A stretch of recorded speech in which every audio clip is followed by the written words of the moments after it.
Hoje à noite a gente vai falar um pouco sobre o nosso Redentor. E porque o nosso Redentor tem 5 características que são cruciais você sempre relembrar quando apresentar o seu coração e a sua oração diante dele. E assim eu convido que você abra a sua Bíblia em Filipenses, capítulo de número 2. Filipenses 2, versículos de número 5 a 11.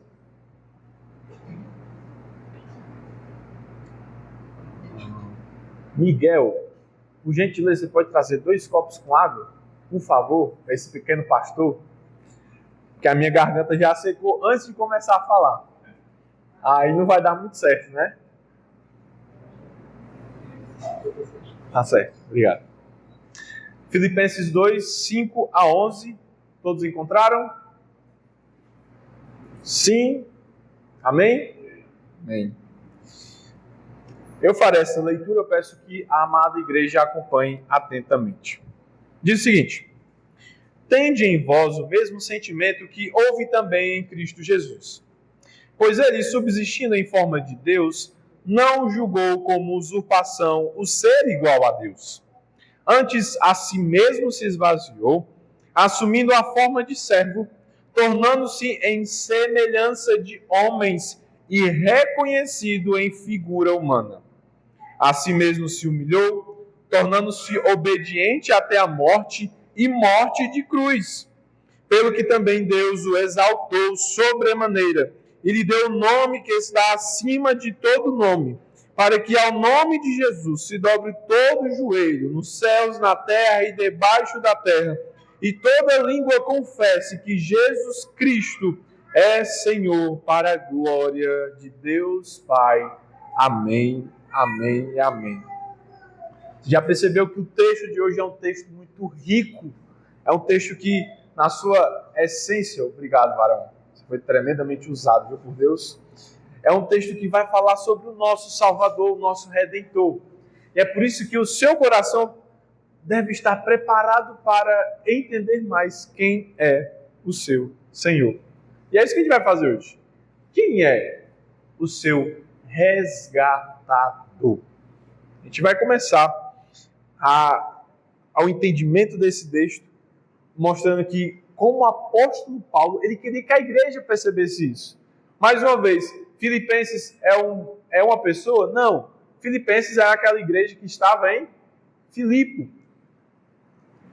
E se os filipenses, essa carta que vai ter em torno de seus 2000 anos, ela foi tão importante para aquela igreja que estava andando bem, aquela igreja que sabia se confraternizar. A gente viu na quinta-feira que era uma igreja que gostava de estar reunida, era uma igreja que tinha um cafezinho depois do culto, era uma igreja que os irmãos altos se convidavam para ficar visitando os outros irmãos, era uma igreja que consolava uns aos outros. É isso que os primeiros versículos do capítulo 2 vai dizer. Tá bom, vaso. Agora vai ser água em abundância, olha aí, ó. Amém. Tá vendo o que é que Deus faz? Deus superabundou no meio da sequidão. E isso é um sinal da nossa igreja. É isso que a igreja de Filipos também vivia. Se tinha alguma necessidade, todos buscavam acabar com a necessidade dentro da igreja. Os versículos iniciais do capítulo de número 2 vai falar isso.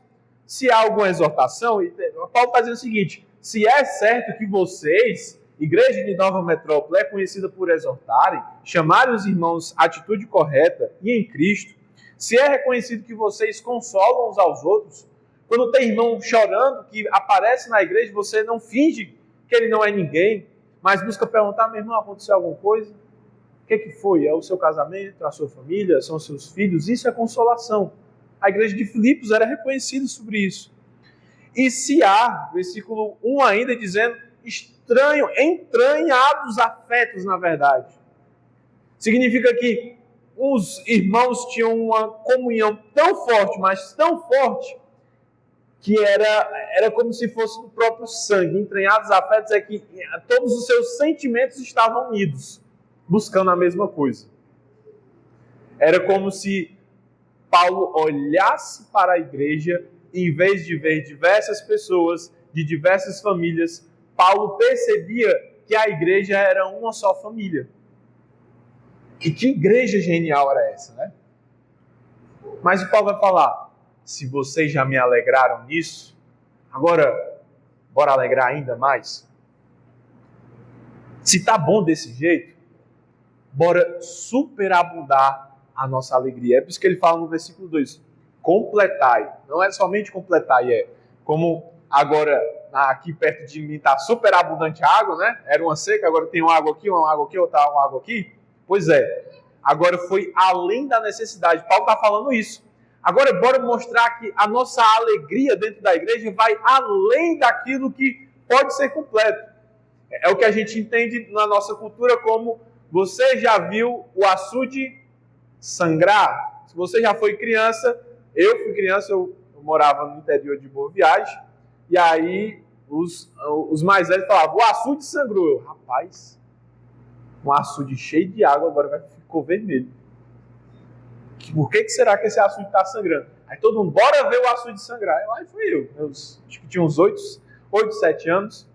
Fui ver o que era esse tal do açude sangrar. Quando eu cheguei lá, era porque a água estava tão forte, tinha chovido tanto, que transbordou. E é por isso que significa sangrou.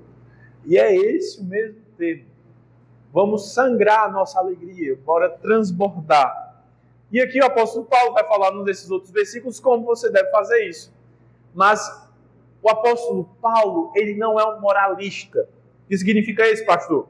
Deixe de fazer alguma coisa errada, comece a fazer uma coisa certa. Pelo contrário, ele fala o seguinte, vocês devem mudar, mas vocês devem olhar para um exemplo maior. E adivinha qual é esse exemplo maior? Jesus Cristo. E aí entra os versículos 5 a 11. Por quê? Como é que a nossa igreja pode ser transformada? Como é que Nova Metrópole pode ser reavivada? Pode verdadeiramente ser renovada e ser alcançada por Cristo Jesus? Paulo vai responder tanto para Filipenses como para a nossa igreja. Tende em vós o mesmo sentimento, então, que houve também em Cristo Jesus. Busquem as mesmas coisas que o seu Redentor fez. Olhem para Cristo cravado numa cruz. Tenha como o seu alvo o seu resgatador. É como se esse versículo fosse o tópico e o título de tudo aquilo que ele vai falar. Então, a parte principal que a gente vai entender na noite de hoje é sobre o nosso Redentor. Por quê?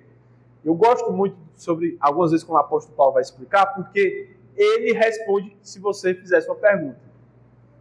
Se você ler o primeiro versículo e fala o seguinte, por quê? Por que eu tenho que olhar para Jesus Cristo? Por que ele é importante? O que ele muda? O que ele tem de diferente das outras pessoas que passaram por essa terra? Aí ele vai explicar, versículo 6. Porque ele, ou pois ele, subsistindo em forma de Deus, não o julgou como usurpação o ser igual a Deus. Sabe por que Jesus Cristo é o seu resgatador? Porque Jesus Cristo é divino. É a primeira característica dele. E é isso que o apóstolo Paulo está fazendo menção aqui. Ele tinha toda a autoridade, glória, mas ele deixou a sua glória. E aqui você tem que tomar muito cuidado, que Jesus Cristo, ele tira a sua glória, mas ele não tira a sua divindade. Quando ele fala, ele subsistindo em forma de Deus, significa que a essência, a substância, aquilo que é a parte mais primordial de Cristo, era igual ao Pai. Não tinha diferença entre o Pai, o Filho e o Espírito Santo. Era Deus e ele é Deus. Da mesma maneira, se você olha para esse copo, tem o quê? E você olha para esse copo, tem o quê? Tem alguma diferença de água? Não. Mas aí o apóstolo fala, rapaz, graças a Deus que tu trouxe essa água, agora eu vou ter toda a didática para usar aqui. Ele fala o seguinte, ele podendo se apresentar como o melhor cálice para que todos vissem a sua glória, ele se apresentou apenas como um copo descartável. Imagine como se fosse esse cálice revestido de todo o diamante mais depurado, das joias mais preciosas. Cristo, ele deixa isso para se apresentar com um frasco mais descartável e mais fácil de ser esmagado. Mas quando ele faz isso, ele não deixa de ser Deus. Isso é muito importante você saber. Pastor, mas parece que você está falando algo óbvio. Pois é. Mas tem muita gente que acha que Jesus Cristo não é Deus. E isso muda completamente a forma que você na verdade se relaciona com Ele. Jesus Cristo, então, o que o apóstolo Paulo está dizendo? Ele não conquistou uma divindade. Jesus, ele não fez boas obras e por isso ele chegou numa posição de ser Deus. Ele viveu em outras eras, chegou nesse mundo e porque ele era um homem perfeito, ele atingiu esse patamar. Não é isso. Ele não evoluiu para tornar-se Deus. Isso não faz parte de alguma elucubração, qualquer outra coisa parecida. Pelo contrário, ele sempre foi Deus. Eu acho fenomenal quando os evangelhos vão mostrar que o Verbo se fez carne e habitou entre nós. Por quê? Porque quando o Filho de Deus toca o pé nessa terra que é pecaminosa, quando Deus Santo e Divino toca o pé nessa criação que é pecadora, toda a criação muda. Exemplo. Por que no Antigo Testamento não aparecia tanta possessão demoníaca que no Novo Testamento aparece? Porque quando Cristo está chegando, está botando o pé, ele está dizendo o seguinte: acabou. O Deus, o verdadeiro, o santo está pisando em terreno que é pecador, que é pecaminoso. Mas o Deus santo está chegando para restaurar a situação. É como se o império das trevas estivesse totalmente agoniado. Como a gente fala no grande cearense, né? Como siri dentro de uma lata. Ele não estava conseguindo se conter, porque o Deus Santo agora está no meio de um povo que é impuro ou pecaminoso. E o apóstolo Paulo faz essa declaração para que você olhe que o mesmo Deus, sendo santo, ele vai buscar o relacionamento com um povo que não é santo. E aqui, o versículo 6, quando fala como não julgou como usurpação ser igual a Deus, ele tinha autoridade, ele deixa sua autoridade sem deixar de ser divino para que fosse resgatar muitos. E é por isso que esta palavra, esta Bíblia que você está lendo e esta mensagem sobre esse Deus é uma mensagem singular. Significa que existe todas as outras religiões e existe essa. Sabe por quê? Porque todas as outras religiões buscam um homem querendo alcançar Deus e querendo se relacionar com aquilo que ele não consegue compreender. Mas nesse aqui, o apóstolo Paulo já está começando, chegando, quebrando tudo. Nessa palavra, através desse Deus que se chama Jesus Cristo, o homem nunca pode alcançar Deus. Pelo contrário, é Deus que está se rebaixando para alcançar o homem. Então a história muda completamente. Então isso faz com que esse versículo, no decorrer de toda essa palavra, seja totalmente diferente de qualquer outra religião que você possa encontrar por aí. Porque só nessa, o Deus verdadeiro, ele vai buscar se relacionar com o homem para alcançar ele. Por isso, o seu resgatador, ele é divino. Mas não somente isso. O que é que ele fez? Antes a si mesmo se esvaziou, assumindo a forma de servo, tornando em semelhança de homem e reconhecido em figura humana. Você percebeu que 3 vezes fica repetindo uma declaração que é muito parecida? Ele pegou forma de servo, ele se tornou semelhança de homens e ele foi reconhecido como figura humana. E a segunda coisa do seu resgatador é que ele se encarnou. Pastor, por que isso é importante? Perceba bem.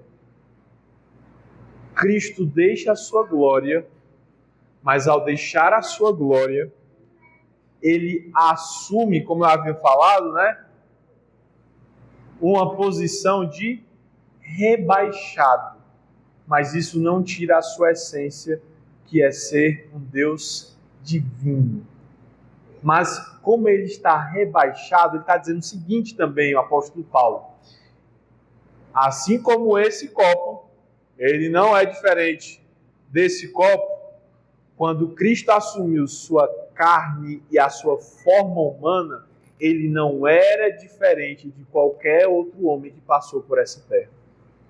Significa que esse corpo que você tem hoje, que passa por privações, que passa doença, que sente dor, que sente um bocado de coisa, pode ficar doente em qualquer outra coisa parecida, sente cansaço, precisa dormir. Era até uma coisa que eu estava falando com o Ítalo, né? Rapaz, a gente precisa descansar de vez em quando. Pois é, Jesus assumiu esse corpo. Ele não assumiu um corpo miraculoso, não. Pelo contrário, todas as privações que nós temos nesse corpo, a possibilidade de você se machucar, de você sangrar, ser furado, sentir dor, Cristo tomou a forma desse corpo também. E é isso que a palavra de Deus é tão enfática. Ele assumiu essa forma. Mas tome muito cuidado com o que isso pode significar. O que é que o texto está dizendo? Mais uma vez, ele se esvaziou e assumiu. Por que isso é importante, pastor? Que Deus, ele não transformou-se em homem. Deus acaba de ser divino, se transforma em homem e ele perde a sua essência. A gente não entendeu que esse copo se transforma nesse, mas a sua essência ainda é água, não foi? Pois é. Deus, ele toma para si a forma de homem, mas ele não deixa de ser Deus, pelo contrário. Ele ganha a declaração de que ele é um Deus homem. Ou, como os próprios evangelhos vão falar, ele é o Filho de Deus. O Deus homem. É por isso que a Bíblia é tão enfática em falar Deus homem, Deus homem, Deus homem, significa o quê? Que Cristo, ele não mudou, mas ele assumiu essa sua forma. Por que isso aqui é importante, meus amados irmãos? Por que é importante você saber que o seu Salvador, ele se encarnou? Ele tomou a forma que você tem. Para que você entenda uma declaração que ele diz nos evangelhos. Quando ele olha para nós, ele traz uma declaração muito profunda. Significa o quê? De compaixão. Deixa o Ítalo pegar o Israel, eu sei que vocês estão olhando mais para Israel do que para mim. E a gente continua. Você já se perguntou como é que um Deus que se faz homem, ele pode ter compaixão de você? Você sabe o que significa ter compaixão? Significa que ele entende perfeitamente a sua dor e todas as dificuldades internas e ele sente a mesma dor que você. Se Jesus Cristo não assumisse a forma de homem e fosse reconhecido por ser homem, ele não poderia ter compaixão de você. Porque ele diria que ele é uma coisa sem ele entender. Pelo contrário, a palavra de Deus diz que ele conhece todas as coisas que passam pelo seu coração. Não há nada que você possa dizer, Cristo não me entenda. Se você fizer isso, ele vai dizer, opa, eu lhe entendo. Por quê? Porque eu assumi a forma de homem. É um grande mistério esse momento aqui. Como é que o Deus eterno, divino, ele assume, ele toma para si sem deixar de ser Deus, ele não se transforma, mas ainda continua. Isso se chama o mistério da encarnação. A Bíblia tem vários mistérios. Pastor, o senhor vai explicar isso aqui de uma vez por todas? Meus amados irmãos, eu gostaria muito de conseguir explicar isso aqui e trazer todos os mistérios que a palavra de Deus não consegue e, na verdade, não nos dá as respostas. Mas desde o começo, os homens não conseguiram entender a profundidade e a riqueza que que é o Filho de Deus ser homem. Mas é necessário que você entenda que ele é homem também. Ele se compadece de você, ele ouve as suas orações, ouve as suas dores e sabe exatamente o que você precisa, até mesmo no seu corpo. Mas o que mais? O Filho de Deus fez o que também? Versículo 8. A si mesmo se humilhou, tornando-se obediente até a morte, morte de cruz. Ele não somente é Deus divino, ele não somente é homem, mas ele também veio como homem de maneira humilhada. Porque Cristo poderia ser tudo isso e chegar no meio dessa terra sendo um imperador. Poderia? Era isso que um grupo chamado Zelotes queriam. Cristo vai ser o imperador, vai ser Deus, vai ser homem, mas ele vai vir, botando tudo. Vai ser o mais poderoso, vai ser o mais rico. Se ele é Deus e é o governador de tudo, logicamente, ele tem que ter tudo que é do bom e do melhor. Mas o nosso resgatador, ele é tudo isso e ao mesmo tempo ele se humilha. E o texto diz muito bem aqui que a sua humilhação foi tremenda, a ponto de receber a pior condenação que alguém poderia receber. Dois comentaristas que não são bíblicos a respeito desse importante relato que se chama crucificação, não de Cristo, mas a crucificação, que era algo conhecido no Império Romano, Cícero e Sêneca. Se você já estudou história, você vai sempre se deparar com essas duas figuras. E ambos concordavam dizendo o seguinte: não há coisa pior para um homem do que ele ser morto crucificado.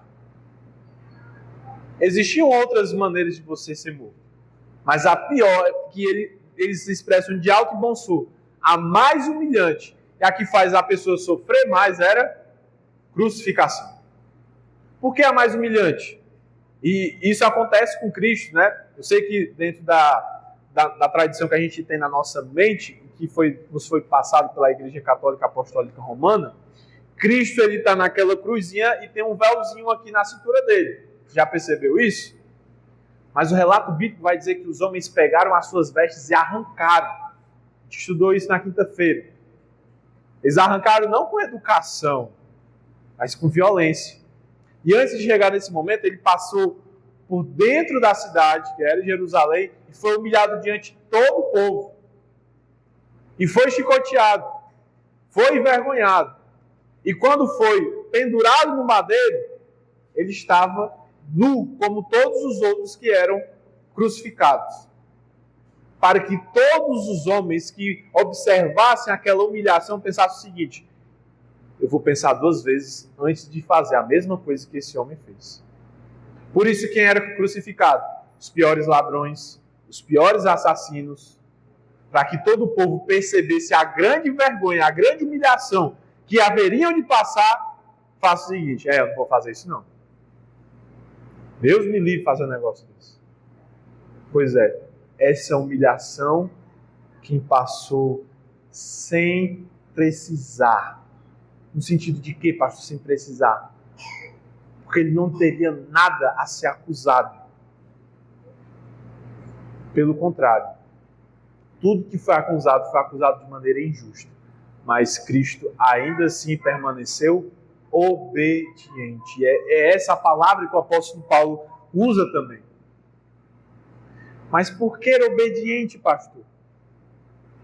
Essa palavrinha obediente, ela sempre carrega um significado quando ela é apresentada biblicamente sobre aquele que presta atenção ao que é falado. Por isso que alguém que presta atenção no que você fala, normalmente você entende que é uma pessoa obediente. Por quê? Quando você pede para o seu filho, vai encher a garrafa, você só fala uma vez e ele vai, significa que ele é obediente. Obediente significa isso, aquele que escuta bem. Pega a informação apenas uma vez e não precisa repetir. E aqui Cristo Jesus foi esse que foi obediente. Escutou a missão que o Pai lhe deu e obedeceu. E cumpriu ela. Você não pega no Evangelho Jesus falando com o Pai: ô Pai, você poderia me dar uma outra missão, né? Eu sei que você falou isso, mas bora fazer uma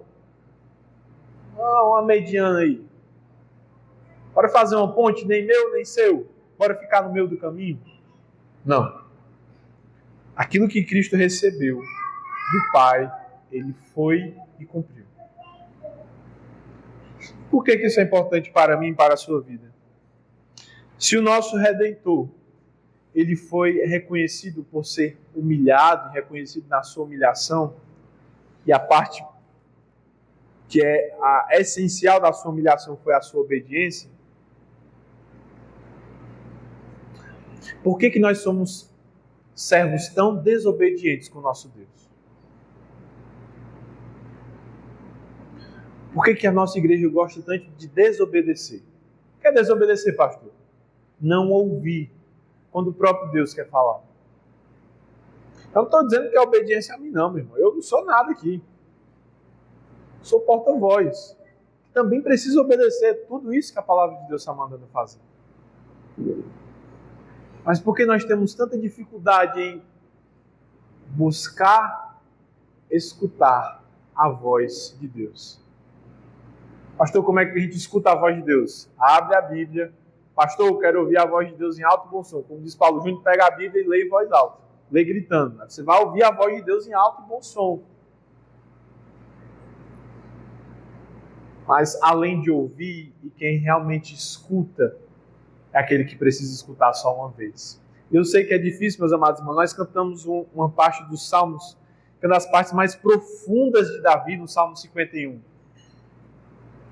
Senhor, meu pecado está sempre diante de mim. Significa aquilo que Deus manda ele fazer, ele quer, mas ainda assim ele continua no pecado. Ele sabe que o que ele fez foi desobediência ao seu próprio Senhor.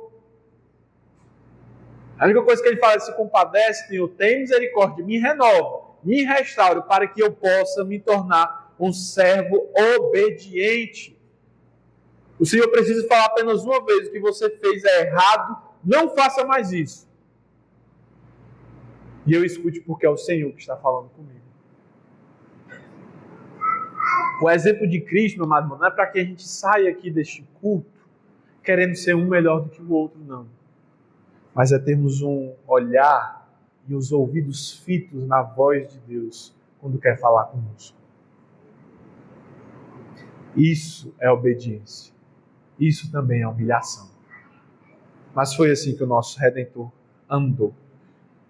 Mas o texto não para por aqui. Divino, encarnado, humilhado, a quarta coisa. Pelo que também Deus o exaltou sobremaneira e lhe deu o nome que está acima de todo nome. Mas o nosso Deus também não é só humilhação, não. O nosso Deus também é exaltação. Ele é exaltado. Se você acha que pode brincar com ele, ele diz que não faço um negócio desse não. Porque a crucificação não foi o fim da história. E você não pode comparar ele a qualquer outra pessoa, porque o próprio texto diz que ele tem um nome que é distinto de todos os outros, porque o nome dele está acima de qualquer um. E se você acha que ele é qualquer outra pessoa, se ele é qualquer outro profeta, qualquer outro personagem histórico, você está totalmente enganado. Porque o nosso Deus também é um Deus que é exaltado. O nosso resgatador, Jesus Cristo, o nosso Senhor, ele foi humilhado, sim, mais uma vez que ele cumpriu de maneira perfeita e obedeceu ao Pai de maneira perfeita. O nosso Senhor também está exaltado. Isso significa que nós devemos ter reverência ao nosso resgatador que está exaltado. Uma das coisas que a gente mais esquece, reverência ao nosso Deus. Ou até mesmo, e é uma outra implicação da nossa exaltação, A gente acha que o nosso Deus é fraco. Não, eu sei que eu tenho que ir para a igreja e tal, mas, pastor, é sempre bom separar, né? Vida social e igreja, porque não tem como misturar. Meu irmão, negativo. Se o Deus que você serve é um Deus exaltado, significa também que ele não pode ser contido. Não pode ser contido a essas 4 paredes, não pode ser contido a somente a sua casa, mas ele deve ser exaltado em todo o ambiente que você andar. Porque se ele tem um nome acima de todo nome, ele também chama que você dê um testemunho distinto de qualquer outro testemunho. Que seja necessário que as pessoas olhem para você e percebam: essa pessoa é diferente de todo o resto do mundo, porque parece que essa pessoa aqui, ela serve ao Deus que está muito acima de qualquer outro Deus que pode ser servido nessa terra. Mas sabe o que a igreja tem feito? Tem diminuído e buscado diminuir o nome do Senhor. A ponto de que o próprio mundo fala: não tem diferença quem está na igreja e quem está fora da igreja. Não tem diferença servir a esse Deus que é exaltado e todas as outras religiões aí que podem até matar, fazer tudo que quiser. Está na mesma linha. Está no mesmo ranking. Mas se o mundo critica isso sobre o testemunho da igreja, nosso Deus de maneira nenhuma vai passar a mão na nossa cabeça e falar: realmente, tadinho de você. Não. Olhe para a minha exaltação e lembre-se de que eu sou um Deus exaltado. E é isso que a palavra de Deus vai dizer. Deus não é um Deus de morto, não. É um Deus de vivos. É um Deus que reina. E aí nós entramos na 5ª colocação. É um Deus que tem senhorio. Divino, encarnado, humilhado, exaltado, mas que é Senhor de todas as coisas. A finalidade disso, é isso que o versículo 10 está querendo falar. Qual é a finalidade de você saber tudo isso? Qual é a importância de você estar nessa noite aprendendo sobre essa passagem, aprendendo sobre Jesus Cristo? A finalidade é que o nome de Jesus, para que o nome de Jesus se dobre todos os joelhos, nos céus, na terra e debaixo da terra, e toda língua confesse, declare em alto e bom som, seja por tristeza, seja por alegria, seja por raiva, seja sobre indignação, declare em alto e bom som que Jesus Cristo é Senhor.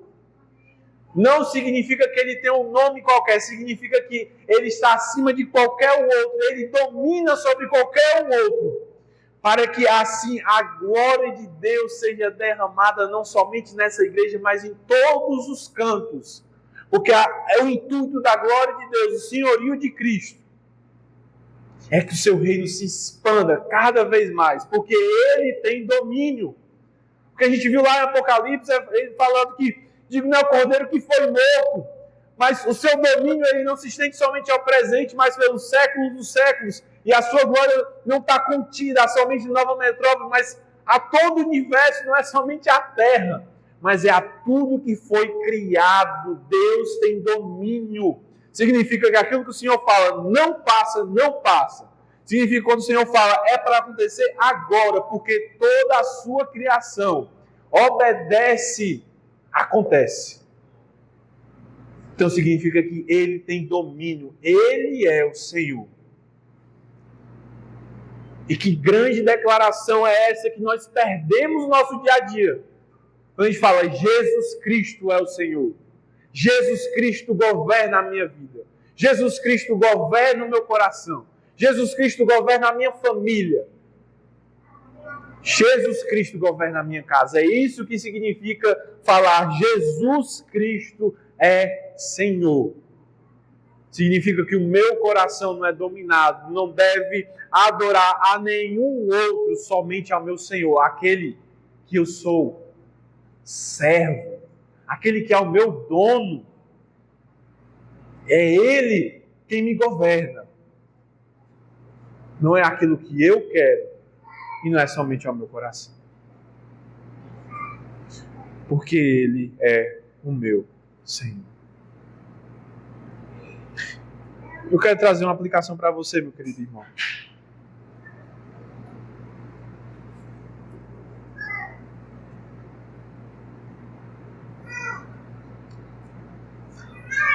Se Jesus Cristo é tudo isso, se Ele é Deus, se Ele se encarnou, se humilhou, está exaltado e é o seu Senhor, por que você tem tanta dificuldade em confiar nele? Se Ele é tudo isso, não precisa que as pessoas testemunhem sobre Ele. Ele por si só já declara e afirma que Ele é desse jeito. Ele não precisa da sua validação, Ele já se valida pelas suas próprias ações, pela sua própria essência. Por que você tem tanta dificuldade em confiar nesse Deus? Eu lhe digo isso para que não sou imoralista, mas essa é a dificuldade, não somente sua, mas a dos nossos corações. Nós temos dificuldade de confiar no Deus que é Senhor de tudo. Imagina.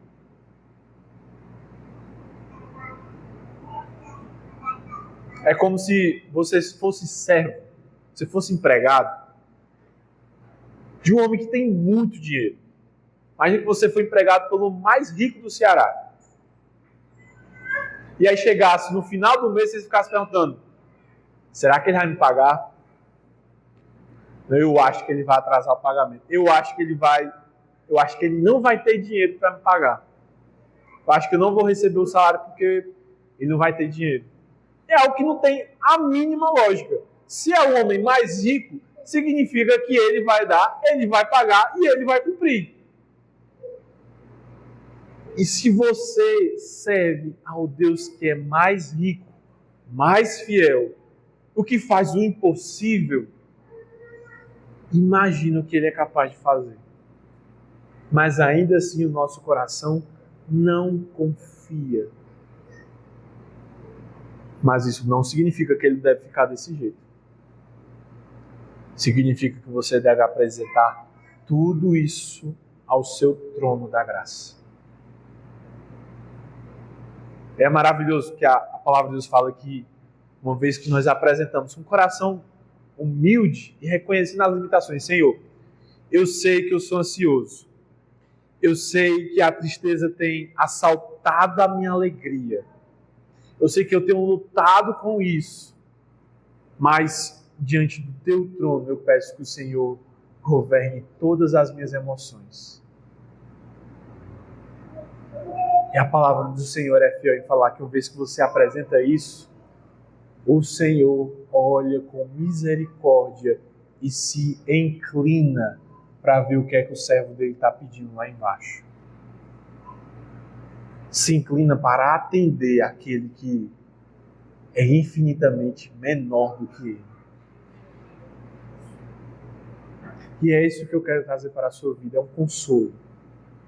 Apresente ao trono da graça todas as suas incertezas, todas as suas tentações, todas as suas provações, toda a sua tristeza, toda a sua ansiedade, todo o seu medo, todas as coisas que você não consegue resolver sozinho. E a palavra do Senhor é fiel em falar que Ele fará e faz infinitamente mais do que nós pedimos e até mesmo pensamos. Esse é o Deus que você serve. É esse o Deus que você serve. Não queira trocar esse Deus. Não queira buscar em outro canto, porque você não vai encontrar. Só existe aqui. E se essa boa nova é boa demais, não deve ser contida. Não deve ser privatizada. Mas deve ser uma alegria tão tremenda que você deve falar em alto e bom som. Em Nova Metrópole, em Fortaleza, no estado do Ceará, no Brasil e até os confins da terra. A boa nova de que Jesus é o Cristo, o Filho do Deus vivo e Senhor sobre o universo. Apenas isso. Que a palavra do Senhor encontre guarida no seu coração. Lhe renove as suas forças. E que você seja restaurado também no trono da graça. Amém? Curve sua cabeça nesse momento. Gostaria de orar pela sua vida. Senhor, nosso querido Deus, nosso eterno Pai, Filho e Espírito Santo, louvado seja o teu nome, porque o Senhor é maravilhoso. O Senhor se humilhou, foi obediente a receber a maior humilhação, para que este povo, que é encontrado pelo teu nome, e que se reúne em teu nome, possa te adorar. E assim eu apresento em cada coração, e a cada coração, ó Pai, que precisa ouvir de maneira sincera tudo aquilo que o Senhor quer falar, Senhor. Precisa falar. A cada coração que está desesperado nessa noite. A cada coração que ainda não tomou uma decisão de confessar, de declarar em alto e bom som: eu sou um servo de Deus. Que o Senhor fale, que vá até as profundezas e resgate os seus servos, os seus filhos, para o louvor e glória do teu nome. É assim que nós choramos e te agradecemos. Em Cristo Jesus, o nosso Senhor. Amém.